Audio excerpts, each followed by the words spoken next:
Amados irmãos, boa tarde, graça e paz.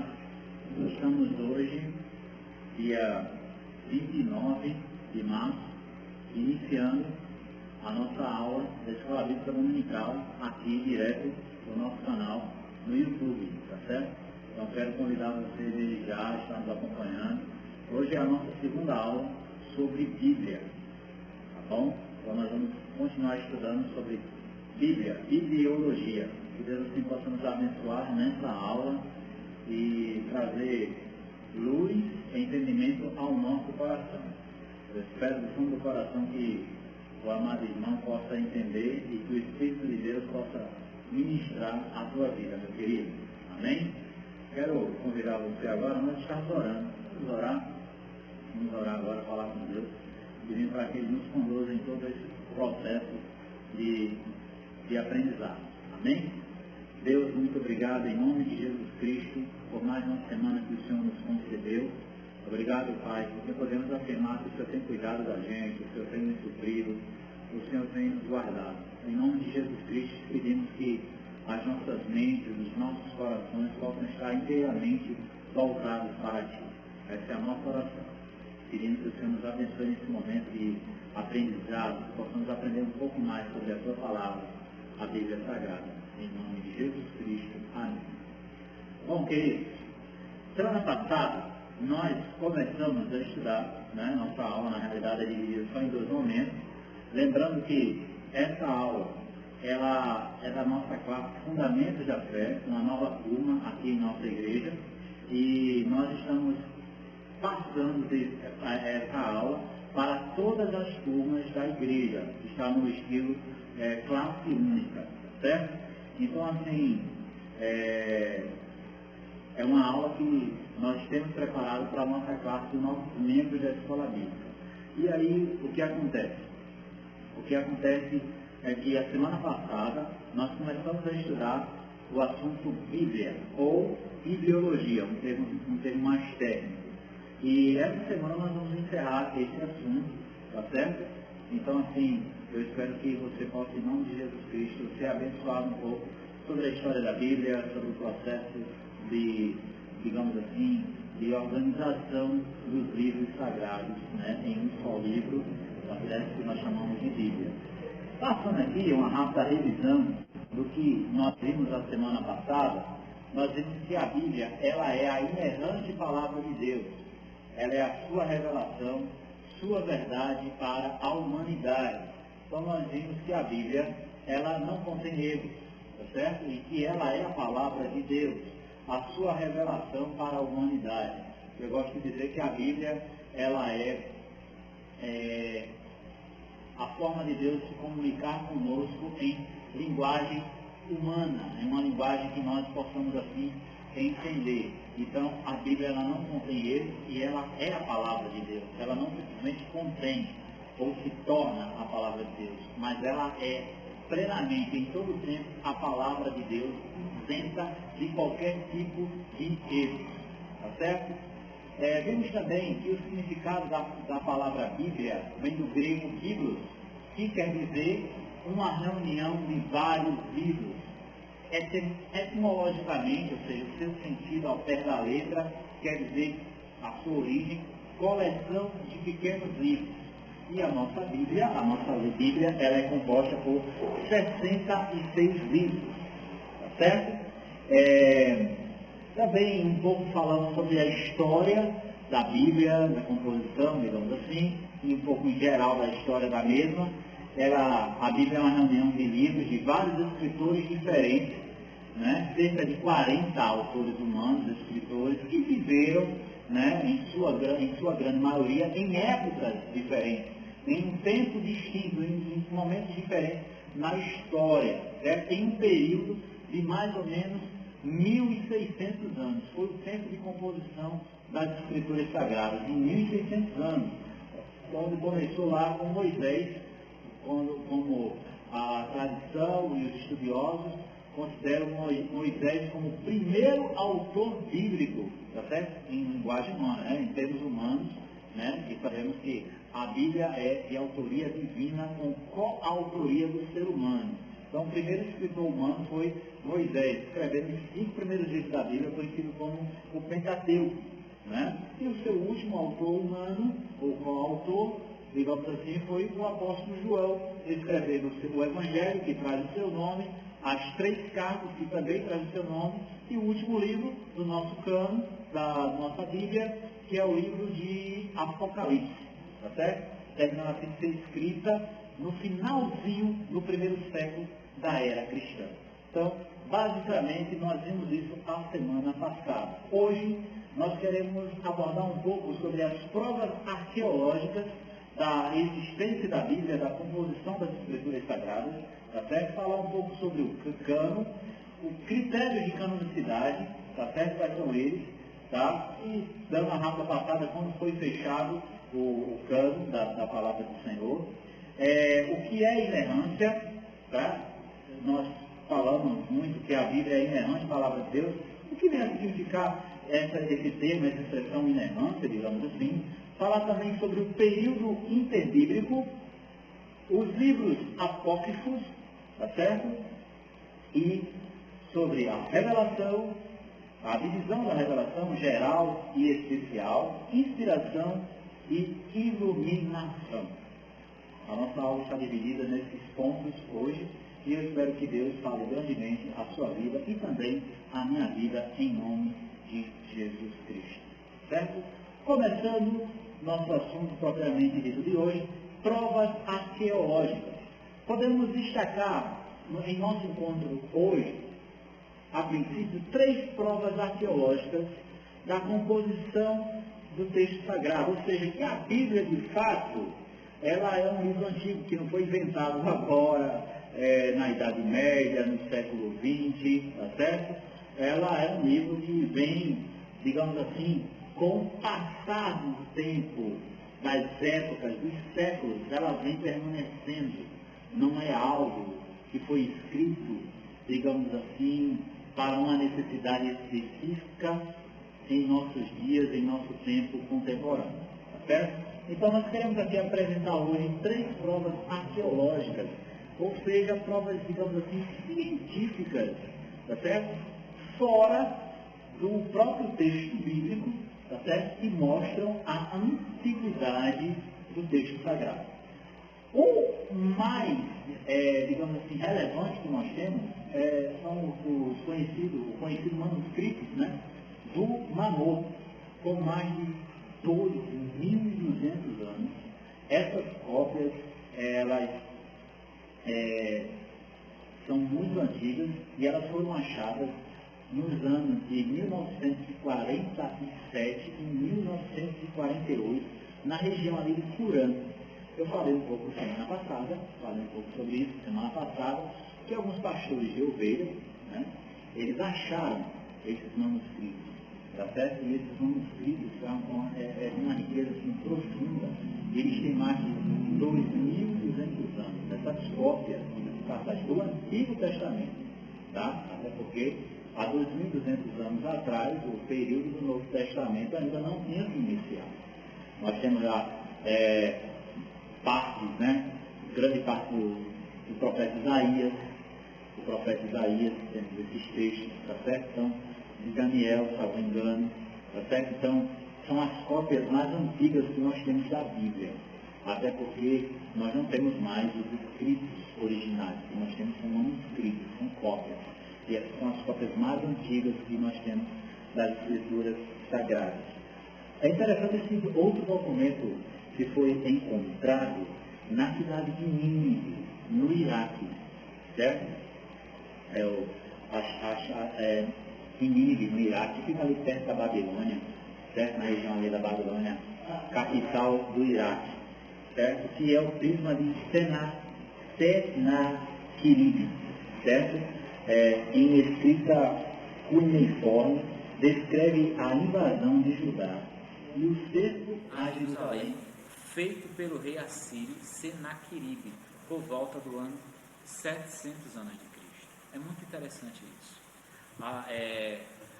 Esse documento não é um documento especificamente da Bíblia, de uma cópia do texto sagrado. mas é um documento, entendam bem, de um rei pagão, do rei da Assíria, Senaqueribe, certo? Que era um grande inimigo do povo de Deus, mais especificamente do reino do norte, certo?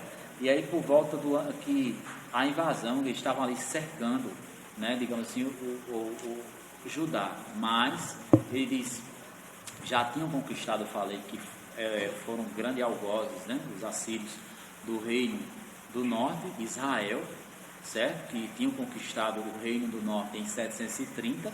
Agora, 30 anos depois, eles estavam ali em volta de Judá, cercando Judá, tentando conquistar também agora o reino do sul. Então, esse prisma de Senaqueribe,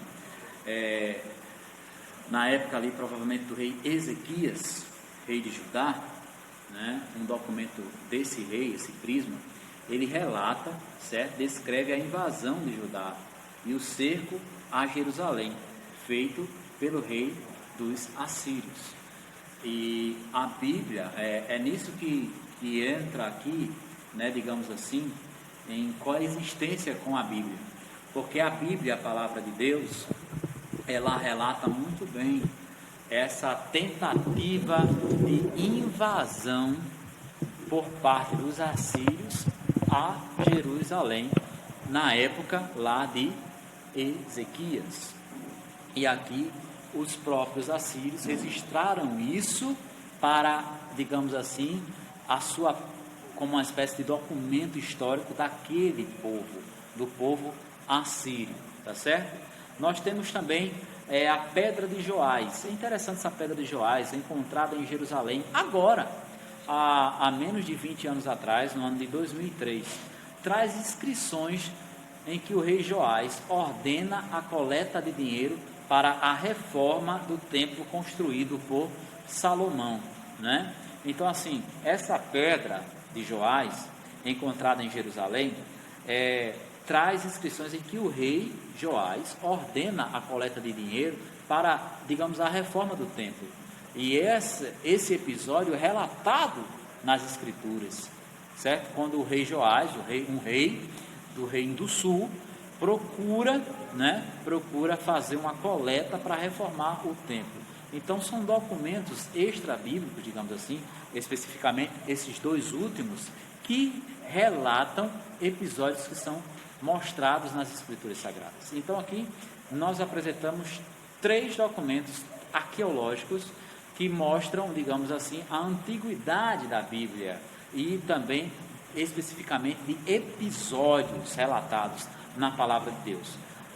Aqui nós temos as cópias mais antigas dos textos sagrados, que são os manuscritos do Mar Morto, ou os manuscritos de Qumran, porque foram encontrados na região de Qumran, agora em 1947, em 1948.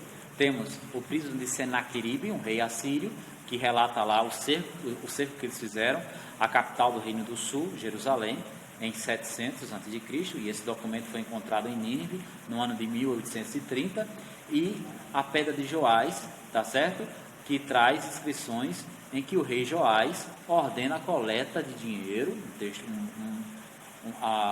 uma situação narrada também na Bíblia Sagrada, em que ele ordena a coleta de dinheiro para a reforma do templo construído por Salomão. Então nós passamos assim as provas arqueológicas, tá certo? Que mostram assim a antiguidade da palavra de Deus para a nossa realidade. Agora eu quero falar com vocês sobre o cano das Escrituras. O que é isso, pastor? É uma marca aí, o cano, né? É interessante, essa palavra cano, ela quer dizer catálogo de livros, reconhecidamente inspirados. Catálogo de livros, reconhecidamente inspirados. A palavra significa literalmente regra. Logo, esse catálogo de livros é a nossa regra de fé, tá certo? Então, cano digamos assim, é o nosso catálogo de livros reconhecidamente inspirados, ou seja, não é qualquer livro, querido, né? Não dá para se acrescentar ao cano, ou seja, a livros reconhecidamente o que? Inspirados, qualquer outro escrito, tá? Esses livros são, como falei, reconhecidamente inspirados. Um grande problema que há na sociedade hoje é que existem teóricos, pessoas muito inteligentes e com, digamos assim, um certo nível de espiritualidade, que procuram apresentar seus textos devido à sua eloquência, ao seu vasto conhecimento, isso ninguém pode negar, a trazer esses textos como uma espécie de texto sagrado. E diante disso, nós temos observado que no decorrer da história da igreja, nesses 2000 anos de história da igreja, vem surgindo muitas religiões, e por que não dizer seitas, de dentro da própria igreja mesmo. Nós temos o que nós chamamos de desvios doutrinários, desvios assim heréticos. Então, assim, pessoas que colocam falsos ensinamentos. A gente vê aí o kardecismo, né, sendo criado agora no final da Idade Média, né, o espiritismo baseado, digamos assim, em textos do Novo Testamento, sendo interpretado de forma equivocada, e uma boa parte da população acreditando nisso aí. Nós temos movimentos como os Testemunhas de Jeová, saindo de igrejas históricas, igrejas tradicionais, argumentando que Jesus não é Deus, ou que é um Deus inferior, ou argumentando que o Espírito Santo não é uma pessoa, que o Espírito Santo não se relaciona, que o Espírito Santo é uma energia. E aí eles se colocam, melhor dizendo, se apresentam como os detentores do conhecimento, como os estudantes da Bíblia. Deixa eu ver se eu lembro, a torre de vigia, né? Acho que é esse o termo que se usa, né? Vemos os mormons surgindo aí também, acho que com Joseph Smith, quando ele diz ter uma revelação do anjo Gabriel que lhe apresenta um novo testamento, é uma espécie de terceiro testamento, e é o que nós chamamos hoje popularmente como o livro dos mormons, e ali ele apresenta algumas coisas que vão de encontro, ou seja, vão contra o cânon das escrituras, os 66 livros. E é interessante, voltando aqui ao cânon das escrituras, nós falamos semana passada e revisamos agora há pouco, que esses 66 livros que compõem o cânon das escrituras foram escritos em um período de 1600 anos por mais ou menos 40 autores. E sabe o que é interessante? A maioria, como falamos, viveu em uma época diferente, mas eles não entram em contradição um com o outro, desde Moisés até João, o apóstolo João. Nenhum entra em contradição. Todos, eu falei isso, todos, e eu vou falar um pouco mais já sobre na revelação especial, todos apontam para Jesus.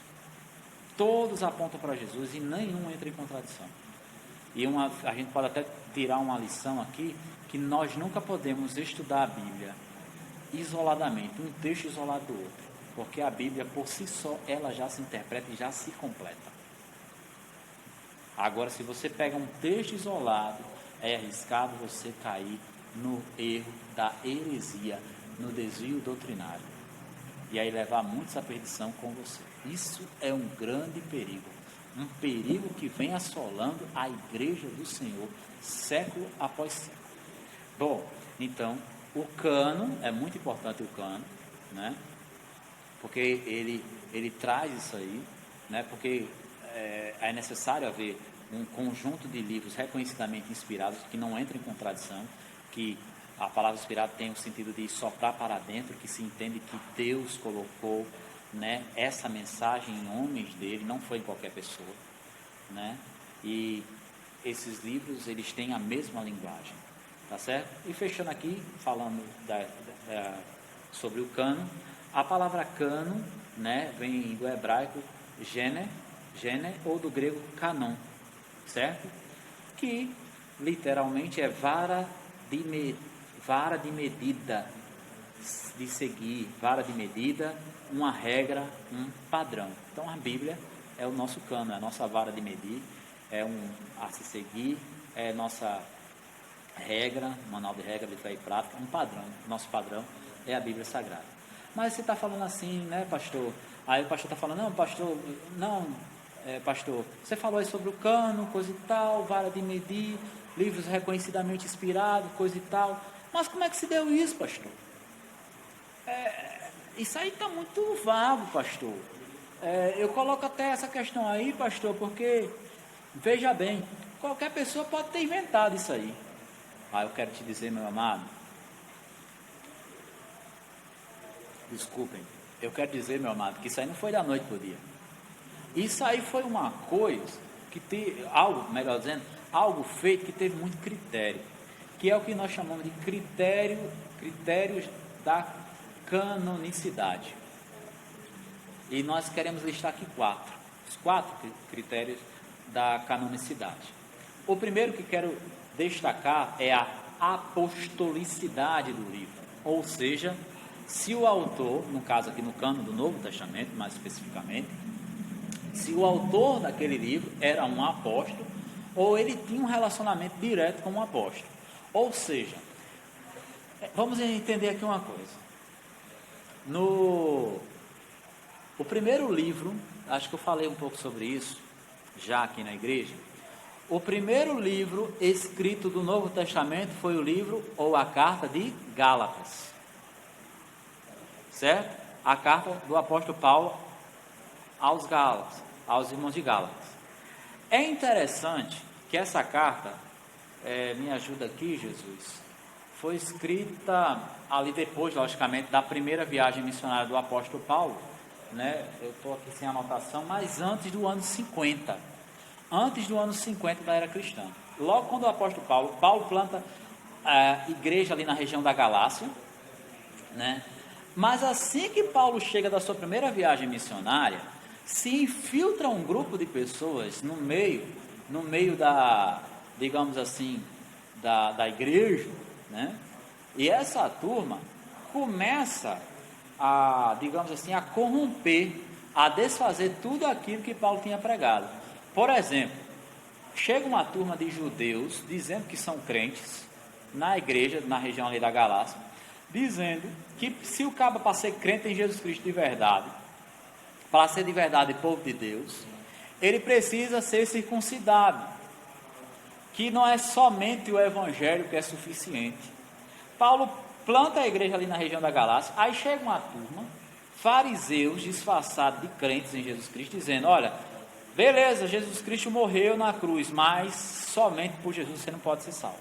Se você quiser ser salvo de verdade, completamente, meu querido, você precisa ser circuncidado. Aí você vai ser judeu de verdade, vai ser povo de Deus de verdade. Aí Paulo, o que Paulo faz? Paulo escreve a carta à igreja dos Gálatas, na região da Galácia, né? Que não, a Galácia era uma região ali. E aí Paulo redige essa carta defendendo a sã doutrina contra heresias. Paulo estava defendendo a sã doutrina, lutando assim contra heresias. Então nós podemos dizer que já na primeira metade do século I da era cristã, já existiam pessoas dentro da igreja do Senhor pregando heresias, amados irmãos. E o primeiro livro dos 27 livros do Novo Testamento que foi escrito para defender a sã doutrina, ou seja, por exemplo, a salvação é somente por Jesus Cristo. Ponto final, é pela graça. Fé em Jesus. É interessante isso, porque assim, a gente pensa que, por exemplo, o primeiro livro do Novo Testamento foi Mateus a ser escrito, mas não foi. Foram as cartas de Paulo. Os primeiros livros do Novo Testamento a serem escritos foram as cartas de Paulo. E das cartas de Paulo, provavelmente o primeiro livro que foi escrito foi a carta aos Gálatas. Interessante, né, queridos? Para defender o quê? A sã doutrina. Então, assim, dito isso, esse parênteses, né, quero dizer que o primeiro critério de canonicidade do Novo Testamento era se aquele livro foi escrito por um apóstolo. Aquele livro foi escrito por um apóstolo, então se aceita. Por que um apóstolo, irmão? Apóstolo, aquele que vem após, aqueles que andaram diretamente com Jesus, que tiveram um discipulado direto com Jesus. Não poderia ser qualquer pessoa dentro da igreja, irmãos. Certo? Abro aqui outro parênteses, né? Tem tanta gente aí querendo muita coisa, ensinar muita coisa, e que aí você vai olhar o respaldo, o pré-requisito da vida dessa pessoa. Essa pessoa muitas vezes não passa por uma preparação. A igreja do Novo Testamento, ela entendia que para aceitar um livro como divinamente inspirado, a pessoa tinha que ser um apóstolo ou ter tido a influência direta de um apóstolo. Exemplo, as cartas de Paulo foram escritas por Paulo, 13 cartas, né? Foi escrito direto por um apóstolo. Mas o primeiro evangelho a ser escrito não foi Mateus, foi Marcos. Marcos não foi apóstolo. Mas Marcos foi discipulado diretamente por 2 apóstolos. Pedro, Paulo, Marcos, João Marcos, o jovem João Marcos, foi discipulado muito por Pedro e também pelo apóstolo Paulo. É aquele rapaz que lá no início, né, no início das viagens de Paulo, ele desiste, né? Depois Paulo manda, se reconcilia com ele se reconcilia com Paulo. Ou seja, foi um rapaz que teve um contato direto, não só com um apóstolo, eu acredito que nem só com 2, viu, irmãos? Eu acredito que, como a igreja ali se reunia na casa da mãe dele, né, ele teve contato com os outros apóstolos também, irmãos. E os apóstolos, eles são pessoas que andaram, detalhe, foram pessoas que andaram diretamente com Jesus, que Jesus escolheu pessoalmente para andar com ele 3 anos. Então, tinha uma credibilidade. É espetacular isso. E aí Marcos, ele não era apóstolo, mas ele teve um contato direto com essas pessoas, que foram os apóstolos. Um outro exemplo de uma pessoa que não é apóstolo, que não foi um apóstolo, mas teve contato direto. Tiago, né? Muitas vezes a gente confunde que Tiago foi o apóstolo, né? A gente vê que tivemos 2 Tiagos como apóstolo do Senhor, né? O Tiago menor e Tiago, filho de Alfeu, que era irmão de João apóstolo. Mas esse Tiago que escreve aquela carta, aquela epístola universal, é interessante que esse Tiago, provavelmente ele era presbítero, pastor da igreja de Jerusalém. Provavelmente ele era irmão do Senhor Jesus, irmão de sangue, irmão parte de mãe. Tá certo? Provavelmente ele era irmão de sangue do Senhor Jesus. Ou seja, teve um contato também com o Senhor Jesus, teve um contato com Pedro. Você vê esse Tiago ali no concílio da igreja em Atos 15, né? Teve um apóstolo direto com os apóstolos, um contato direto com os apóstolos, inclusive com Paulo. Tá certo? O outro critério de canonicidade é se o seu conteúdo era de natureza espiritual. Ou seja, os líderes, os pastores, os teólogos da época se reuniram, olharam primeiro, aquele livro foi escrito por um apóstolo ou por uma pessoa que foi discípulo direto de um apóstolo? Foi, beleza, passa. Se não tiver passado por esse primeiro pré-requisito aí, já fica para trás, certo? Aí, depois, se a sua natureza se o seu conteúdo, se o seu conteúdo era de natureza espiritual, ou seja, se o livro trazia mais questões humanas, questões políticas, que não fosse diretamente um livro para edificação da igreja, se o seu conteúdo não fosse para edificação da igreja, que não relatasse, por exemplo, como os evangelhos. O que os evangelhos eles trazem? Eles trazem as boas novas, né? O nascimento de Jesus, o ministério de Jesus, a morte do Senhor, a ressurreição do Senhor, a ascensão do Senhor, os milagres de Jesus, coisa e tal. Natureza espiritual. As cartas trazem ali orientações, doutrinas para a igreja, né? Até um livro histórico que ele tem uma natureza espiritual, que é o livro de Atos, né? O livro histórico, digamos assim, que tem um teor de relatar mais episódios históricos ali, começando da ascensão do Senhor Jesus Cristo e pegando o início da igreja até ali, aquela viagem que Paulo está fazendo a Roma. né? Mas ele traz todo um conteúdo de natureza espiritual, não era história por história, né? Ele não está, digamos assim, trazendo uma narrativa de um episódio isolado de uma pessoa que não tinha nada a ver com Deus, então, ele está trazendo conteúdo de natureza espiritual. Terceiro critério, a universalidade do livro. Ou seja, o que quer dizer isso, pastor? Se o livro ele era recebido universalmente na igreja. O que isso quer dizer também, pastor? Se toda a igreja da época, né? Imagine que a igreja na época do período ali, no início, né? Especialmente nos 3 primeiros séculos, ela não se reunia como a gente se reúne hoje, né? Em templos, coisa e tal. A igreja se reunia nas casas, nos lares.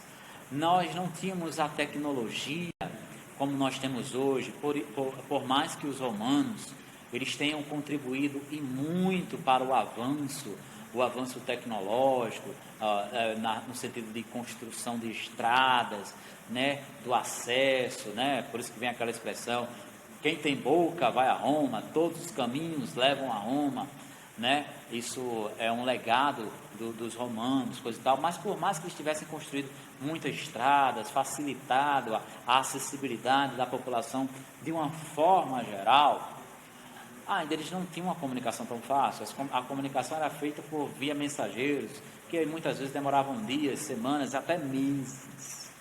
E ali, a igreja já tinha, você observa muito isso no livro histórico, no livro de Atos, por exemplo, nas viagens do apóstolo Paulo, o evangelho já tinha se espalhado ali até a Europa, já tinha chegado à Europa, ali ao Oriente Médio, coisa e tal. Então as igrejas estavam espalhadas em várias cidades, plantadas igrejas, comunidades cristãs em vários lugares, ocupados, digamos assim, pela população naquela época. Aí um critério que foi analisado quando foi fechar o cânon, aqueles livros que eram de fato inspirados, foi se esses livros, eles tinham uma aceitação entre as comunidades cristãs espalhadas nas diversas cidades, afastadas vários quilômetros uma da outra. É muito interessante isso. Então, por exemplo, sim, esses livros eram bem aceitos, né? Tinha uma linguagem, de fato a gente aceita esse livro aqui tem um conteúdo espiritual, não, esse livro aqui foi escrito por um apóstolo, não, esse livro aqui, ele foi por uma pessoa de fato que é comprovado que teve um contato com um apóstolo, ou a gente já entra até no quarto critério, né, se era um livro divinamente inspirado, né, se ele mostrava assim que Deus realmente tinha colocado aquilo no coração do homem, se havia essa prova, né? Então aí de fato esse livro ele era aceito na comunidade, e aí se fecha o cânon analisando esses 4 critérios. Mais especificamente o fechamento do cânon foi lá no Concílio de Cartago, no ano de 397 depois de Cristo. Lá em Cartago os bispos, é interessante, né? Abro até aqui um parêntese, que talvez você pense assim: mas pastor, a igreja se corrompeu. Mas você tem que entender que a igreja veio a se corromper mesmo bem depois. Por volta do ano 317, salvo engano, ali no início desse século, do século IV da era cristã, de fato a igreja cristã passa a ser a religião oficial do Império Romano, com o imperador Constantino, que era um político, diga-se de passagem. Logicamente agora o poder sobe a cabeça dos homens, mas nós temos que entender que aqui nós estamos ainda no período dos pais da igreja, de Agostinho, né? Tínhamos passado por alguns grandes pais, como Irineu, como Policarpo de Esmirna. Esses homens que existiram, era o tempo ali ainda dos pais da igreja, né? E assim, o que eu quero dizer? Tivemos aqui esse concílio de Cartago em 397, no finalzinho do século IV da era cristã, e os bispos, pastores, né, a igreja ainda não tinha se corrompido mesmo, né, esses pastores se reuniram e adotaram esses critérios, se o livro foi escrito por um apóstolo ou por uma pessoa diretamente ligada a um apóstolo, se o conteúdo do livro de fato era de natureza espiritual, se havia uma aceitação nas comunidades cristãs espalhadas pelos lugares, ou seja, se aquele livro, se ele era aceito naquelas igrejas, e se havia, digamos assim, se o livro, o reconhecimento que o livro era divinamente espiritual, inspirado, tá certo? Então, por isso que se fechou. Teve o fechamento do cano, e aqui, não, vamos pegar aqui, de fato, aqui nós temos o cano das Sagradas Escrituras. Foi analisado esses critérios, esses 4 critérios. E, sem contar que o cano do Antigo Testamento já tinha sido fechado. Os 39 livros do Antigo Testamento provavelmente foram fechados ou compilados ali na época do escriba Esdras, no período pós-exílico, quando o povo volta do cativeiro babilônico, certo? Começando lá com Zorobabel no ano 538 antes de Cristo, tá certo? Aí vem em 3 remessas, né? A volta do povo do exílio babilônico, tá certo? A segunda remessa ali com Esdras, por volta ali do ano 458, salvo engano, antes de Cristo, e a última remessa lá com Esdras, por volta do ano 444, 445, lá com Neemias, terceira remessa. E aí esse Esdras foi contemporâneo de Neemias, né? E Esdras foi um grande escriba, e ali se acha, depois você pode até ver, querido, que Esdras ele acha livros, o livro da lei do Senhor, lei para o povo, né? E aí provavelmente Esdras ele organizou a Torá, a lei do Senhor, o livro dos profetas, os livros escritos pelos profetas, tá certo? Os profetas, digamos assim, maiores, tá certo? Todos os profetas maiores, ou seja, de Isaías a Daniel, né? Já tinham existido, já tinham sido escritos, né? Os menores, a grande maioria, os 12 profetas menores, provavelmente a grande maioria já tinha sido escrita, ainda ia existir Malaquias, né? Mas a grande maioria já tinha sido escrito, tá certo? Por exemplo, o primeiro livro dos profetas menores é Oséias. Oséias foi um profeta que viveu para exercer o seu ministério no Reino do Norte, ali no finalzinho, antes de 750 a.C., no finalzinho do Reino do Norte, antes da queda para o Império Assírio em 730. Então, o primeiro livro dos profetas menores é Oséias, e Oséias viveu nesse contexto ali por volta do século VIII. Aí quando Esdras, que provavelmente foi o teólogo, escriba, que compilou, que organizou a maior parte dos livros do cano do Antigo Testamento, faz esse fechamento, chega-se no Novo, o cano do Antigo já está todo fechado, tá certo? Chegamos no Novo, aí agora a igreja no ano 397 depois de Cristo, só faz o reconhecimento desses 27 livros, tá certo? Do Novo Testamento, pois os 39 do Antigo já estavam fechados. E aí, voltando um pouquinho, eu quero adiantar aqui, eu botei aqui na minha sequência depois, mas falar rapidamente sobre os livros apócrifos. Irmãos. Apócrifo designa o conjunto de livros ou porções de livros que não fazia parte do cânon, ou seja, lista de livros inspirados hebraico, certo? Para os católicos, apócrifo se refere aos livros que os estudiosos protestantes chamam de pseudo-epígrafos, ou seja, livros que não têm um conteúdo, digamos assim, que possamos delegar uma natureza confiável nessa questão de inspiração, tá? Os livros que os protestantes chamam de apócrifos, os católicos chamam de deuterocanônicos. Para os protestantes, os livros apócrifos não foram inspirados por Deus. Protestantes somos nós, irmãos, que viemos da reforma protestante, diga-se de passagem. Tá certo? São importantes para nós, fontes documentais, nós reconhecemos isso. Nós, cristãos evangélicos protestantes, acreditamos que esses livros apócrifos, eles são importantes fontes documentais, importantes fontes históricas, certo? Para o conhecimento da história, para a cultura, para entendermos um pouco da cultura do povo judeu, que foi o povo que Deus se revelou inicialmente, tá bem? Tá bom? Mas não são livros, digamos assim, inspirados. Eu vou adiantar aqui um pouco meu script aqui, e eu quero ler aqui para você, ó, que a Igreja Católica só lembrou de incluir esses livros no cânon da Igreja Católica. Agora eu trago a informação bem precisa para você, ou seja, a lista de livros inspirados reconhecidos pela Igreja Católica. Interessante, depois da Reforma Protestante. A Reforma Protestante, trago até essa informação agora aqui mais precisa para você. A Reforma Protestante aconteceu em 1517, 31 de outubro de 1517, lá na Alemanha, com Martinho Lutero.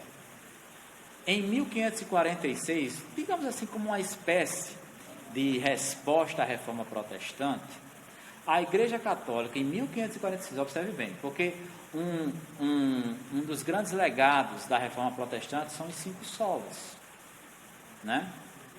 E um dos solas, né? Somente as Escrituras. Sola é somente as Escrituras. Somente teremos a Bíblia como única regra de fé e conduta cristã. Ponto final. Fechou. Aí, os católicos incluem esses outros livros, esses livros históricos, pseudo-canônicos, digamos assim, né, que chamam de apócrifos, como eles chamam de deuterocanônicos, tá certo? Em 1546, no Concílio de Trento, impondo-os aos seus fiéis como um livro inspirado. Olha só, quem não aceitasse a decisão da igreja, seria pela igreja, amaldiçoado. E aí, quais são esses livros, pastor? Quais são esses livros? Esses livros são Tobias, tá certo? Que foi após o livro canônico de Esdras, foi escrito depois. Judite, que foi escrito depois de Tobias, tá certo? Esses livros, primeiro, Tobias, Judite, tá certo? Sabedoria de Salomão, tá certo? Eclesiástico, né? Deixa eu ver aqui, Baruque, tá certo? Baruque, primeiro Macabeu e segundo Macabeu. Ambos, tanto primeiro como segundo Macabeus, ambos após o livro canônico de Malaquias, ou seja, tanto Macabeus como segundo Macabeus, primeiro Macabeus quanto segundo Macabeus foi escrito após o último livro do Antigo Testamento, que é Malaquias, que foi um período ali da revolta dos Macabeus, que isso aí fica para outro momento. Então, às vezes, eu até comentei isso aqui rapidamente na nossa aula, algumas pessoas nos questionam, qual a diferença da nossa Bíblia para a Bíblia do católico? É a mesma coisa, sendo que a Bíblia católica tem 7 livros a mais, que nós não reconhecemos como inspirados, mas reconhecemos como uma boa fonte histórica, e que foram reconhecidos agora, 500 anos atrás, mais ou menos, em 1546, né? Nesse concílio de lá, tá certo? Nesse concílio, tá certo? Como, digamos assim, nesse concílio de Trento, como livros inspirados, tá certo? E nós resolvemos ficar com o que já tinha sido fechado lá atrás, na época de Esdras, provavelmente. Dito isso, falando desses livros apócrifos, nós terminamos o período, né, digamos, antes do Novo Testamento. A gente teve um período chamado período interbíblico, não vou me demorar muito, tá certo? Que foi o período, né, que, por exemplo, entre Malaquias e Mateus, né? E aí, nesse período de 400 anos, digamos assim, Deus não falou, houve um silêncio. Você pega a sua Bíblia aí, antes de Mateus tem lá, Novo Testamento, aí geralmente na sua Bíblia tem uma página em branco, né? Tem uma página em branco. Imagine que aquilo ali é uma divisão. Nós entendemos que aquela divisão ali foi uma divisão de 400 anos, entre o período do Antigo Testamento e do Novo Testamento. É o que nós chamamos de o silêncio de Deus. Nesse tempo de 400 anos, no período interbíblico, entre o Antigo e o Novo Testamento, o Senhor não levantou profetas. veio levantar a voz que clama no deserto. O profeta João, o Batista, aquele que batizava as margens do Jordão, tá certo? Bom, dito isso, deixa eu ver, passamos agora, né? Falamos sobre o cano, sobre o processo, critério de canonicidade. Agora eu quero fazer o fechamento, falando direitinho sobre as Escrituras, sobre 3 elementos essenciais para a gente compreender melhor a ação de Deus em todo esse processo, que é a revelação, a inspiração e a iluminação.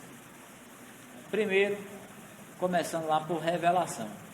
Revelação quer dizer que é um desvendamento, especialmente a comunicação da mensagem divina por meio de Deus ao homem. Ou seja, irmãos, o termo revelação traz a ideia de desvendamento. Deus, ele se faz conhecer ao homem. E no processo de revelação, ou o processo de revelação, ele é dividido em 2 partes: revelação geral e revelação especial. A revelação geral é a manifestação do Senhor Deus, é a automanifestação do Senhor por meio da natureza, da história e da própria personalidade do homem. Nós observamos isso no Salmo 19, acesse, se você puder ler aí na sua Bíblia, Salmo 19, Romanos capítulo 1, quando o apóstolo Paulo traz aquela dissertação, aquela apresentação lá formidável, dizendo que Deus, ele se fez conhecido ao homem por meio da sua natureza, por meio da sua criação. E essa revelação, Paulo falando lá em Romanos 1, não é para a salvação do homem, não. Interessante, né? O homem, ele sabe da existência de Deus. Tanto é que aqui no termo, ele diz por meio da história e da personalidade do homem. Deus, o homem, ele tem uma noção de Deus no aspecto moral. O homem, ele tem um conhecimento a respeito de Deus, digamos assim, na criação, na natureza. E ali vem, digamos assim, uma espécie de temor. Ele sabe distinguir nesse aspecto moral entre o certo e o errado. Ele olha para a criação e ele vê, tem uma mente inteligente que inventou isso aqui, que criou isso aqui. Por exemplo, ele olha para o mar e diz, rapaz, a maré ela baixa todo dia e sobe todo dia. Tem alguém que controla isso aí.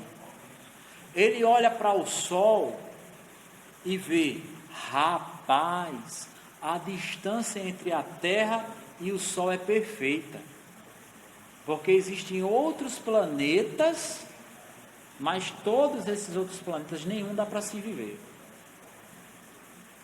ou pelo menos a maioria, né? Mas o que a gente vive numa distância perfeita e exata do Sol. Se a gente se aproximar um pouco mais, a gente vai ter uma temperatura muito alta. Se a gente se afastar um pouco mais, a gente vai ter uma temperatura muito baixa, a gente vai morrer de frio. Tem alguém controlando tudo isso. A gente vê o fruto que brota para a gente comer, a natureza. Foi alguém que fez aquilo. Então, na natureza, nós temos um conhecimento de Deus. Essa é a revelação geral. Na história, o homem vê alguém comandando a história. E na própria personalidade do ser humano, em seu aspecto moral, o homem sabe discernir entre o certo e o errado. Por mais que aquele camarada nunca tenha entrado numa igreja, mas ele tem uma noção, pelo menos, de coisas que são certas e erradas. Tá certo? Essa revelação geral, ela não é salvífica. Ela não salva o homem. Ela faz apenas que o homem tenha conhecimento de que Deus existe.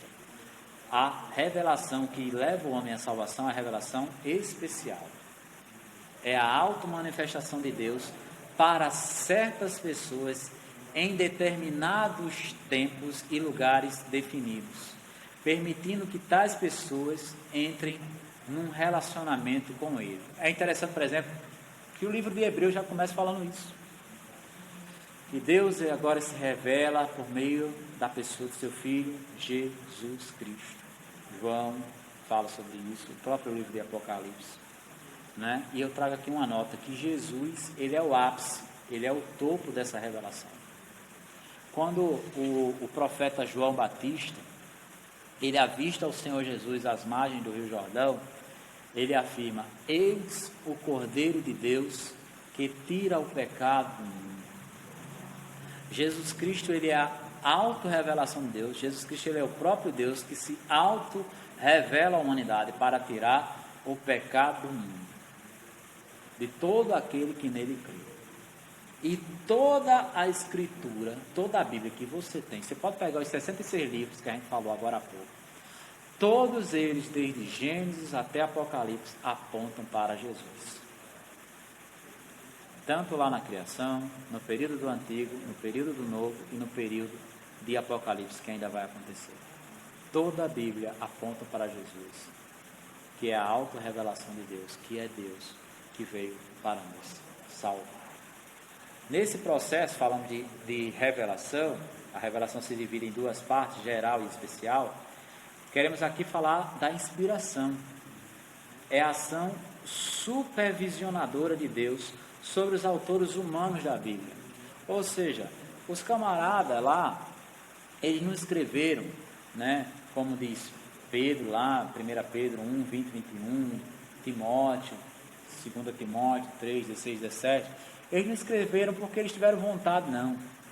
É porque Deus, ele supervisionou, Deus, ele colocou no coração desses autores, desses mais de 40 autores bíblicos, a sua palavra inspirada. Formidável isso. O Senhor Deus colocou a sua palavra no coração desses homens, a sua palavra inspirada. Não eram esses homens que eram inspirados, é a palavra de Deus que é inspirada. E é muito interessante isso, amado irmão, sabe? Porque o significado da palavra inspiração literalmente é soprar para dentro. O Senhor Deus soprou para dentro do coração do homem, desses 40 autores bíblicos, a sua palavra inspirada. Esse é o processo de supervisão de Deus. Por isso que a Bíblia, ela é a palavra de Deus. Porque Deus soprou para dentro do coração do homem. Deus supervisionou tudo que foi registrado. Por isso que a Bíblia não entra em contradição. E faço aqui uma nota minha. Por isso que podem perseguir a palavra de Deus ao longo da história. Podem mandar queimar, como já mandaram queimar em diversos momentos da história, a Bíblia. Como mandaram agora no século passado, transformar o Novo Testamento, aquele que é distribuído pelos Gideões, em papel higiênico, como foi feito lá na Cortina de Ferro, na Romênia. Podem mandar destruir a Bíblia. Podem perseguir a palavra de Deus, como fazem alguns países até hoje, como os chineses. Não podem ler a Bíblia, esperam anos de uma fila para poder ler um texto da Bíblia. Não podem ter a Bíblia em casa. Certo, irmãos? Podem perseguir, mas a palavra de Deus nunca vai ser destruída, porque ela é eterna. Ela não entra em contradição. Deus supervisionou os autores bíblicos humanos a escreverem lá. Deus inspirou para o coração desses homens, para que eles registrassem a palavra inspirada dele. E Deus também, no controle da história, não permite que sua palavra seja destruída jamais, porque a palavra de Deus permanece para sempre, irmãos. E hoje é o último ponto da nossa aula, a iluminação. Olha só o processo lá para a gente conhecer a Bíblia. Ou seja, quando digo Bíblia, a gente conhecer a palavra de Deus. Deus se revela ao homem, se revela de forma geral, por meio da natureza, por meio da criação, de forma especial, por meio da sua palavra, a certos homens dele, apontando para Jesus, a Bíblia, e homens de Deus. Mas esse processo, Deus inspira esses homens, Deus sopra para dentro do coração desses homens a sua palavra inspirada. E hoje nós já temos a Bíblia pronta, os 66 livros da palavra de Deus prontos, que não entram em contradição, como já falamos aqui. E como é que a gente entende? Por meio da iluminação. O termo iluminação significa clarear, trazer, luz. É o ato do Espírito Santo de Deus clarear o entendimento do ouvinte ou leitor da Bíblia, fazendo com que ele entenda seu significado e criando uma certeza de que é a verdade que vem de Deus. Em outras palavras, é o ato de Deus, por meio do seu Espírito Santo, fazer com que o homem, eu e você, servos do Senhor hoje, entendamos a palavra inspirada dele.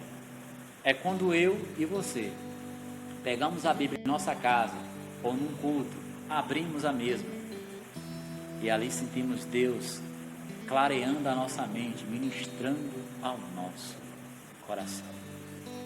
Que Deus assim nos abençoe, meu amado irmão, e que possamos em Cristo Jesus ter a certeza, de forma firme, que a Bíblia, ela é a inerrante palavra de Deus. E por falar em inerrância, eu ia esquecendo, inerrância é o que dizemos sobre a Bíblia totalmente destituída de erros. Ela não tem erros. Ela é a palavra de Deus. Jeremias fala isso, capítulo 1, lá no capítulo 1. A Escritura, a Bíblia, ela é infalível e inerrante. A Bíblia não contém erros. Já falei isso aqui. Ela está isenta de erros. Quer em relação a questões espirituais, quer em relação a questões históricas ou de outra natureza. Ela está certa, tenha certeza disso. Em todas as suas afirmações, ela está sempre certa. Lembre-se disso. Ela não foi escrita por vontade humana, mas pela vontade divina. Deus está no controle de toda a história. Em toda a história, Deus, ele primeiramente se revelou à humanidade de forma por meio da natureza e especificamente por meio de Jesus Cristo, por meio da sua palavra. E hoje, eu e você podemos ter certeza de que ela é a palavra de Deus, porque quando você lê a Bíblia, meu amado irmão, é diferente de qualquer outro livro, porque o Espírito de Deus, ele traz entendimento, ele clareia a nossa mente, tira toda a escuridão do nosso entendimento, para que a gente entenda a palavra de Deus. Essa é a palavra aqui do seu pastor, nessa nossa segunda aula sobre Bíblia. Eu espero que, a partir de hoje, eu e você possamos ter mais e mais certeza de que a Bíblia é a palavra de Deus e que possamos todos os dias, em nossa casa, nos alimentarmos dela e crescermos espiritualmente. E Deus te abençoe, em nome de Jesus Cristo, e que você tenha uma semana abençoada, totalmente cheia, no bom sentido, da palavra de Deus em seu dia. Um forte abraço e até a próxima semana, se Deus quiser. Então os ouvirei e os perdoarei, sararei a terra e suas feridas. Eu me levantarei para os defender. Defenderei o povo que leva o meu nome. Então me lembrarei das minhas promessas. Ouvirei as preces e sararei a terra.